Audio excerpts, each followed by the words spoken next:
వీలునామా వీలుగా మార్చుకునే దానిని వీలునామా అంటారు.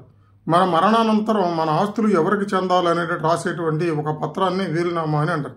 దీన్ని ఎప్పుడైనా మార్చుకోవచ్చు. ఇది కేవలం మనం ఇప్పుడు రాసినంత మాత్రం అదే అమల్లోకి రాదు. కేవలం మనం మరణించినంత మాత్రమే అది అమల్లోకి వచ్చింది. ఇది స్టాంప్ పేపర్ మీద రాసి రిజిస్టర్ చేయించవచ్చు. అన్రిజిస్టర్డ్ కూడా మన మరణానంతరం ఇది ఫోర్స్లోకి వస్తుంది. ఆస్తులు ఎంత సంపాదించామని కాదు, ఆస్తులను ఎంత సక్రమంగా డిస్ట్రిబ్యూట్ చేసామనేది కూడా వెరీ వెరీ ఇంపార్టెంట్. అలాగే ఈరోజు మరణాలు అనేది ఏ క్షణం ఏం జరుగుతుందో ఎవరికి తెలియదు.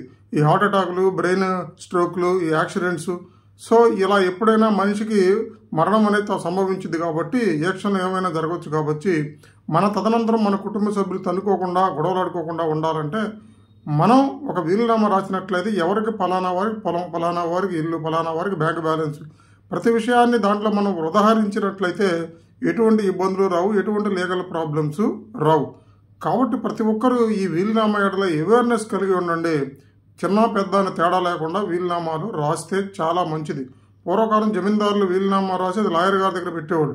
ఎందుకంటే పిల్లలు తమ ఉండగా గొడవ పడకుండా తమ మరణానంతరం లాయర్ వచ్చి ఎవరు ఆస్తి ఎవరికైనా డిస్ట్రిబ్యూట్ చేసేవాడు.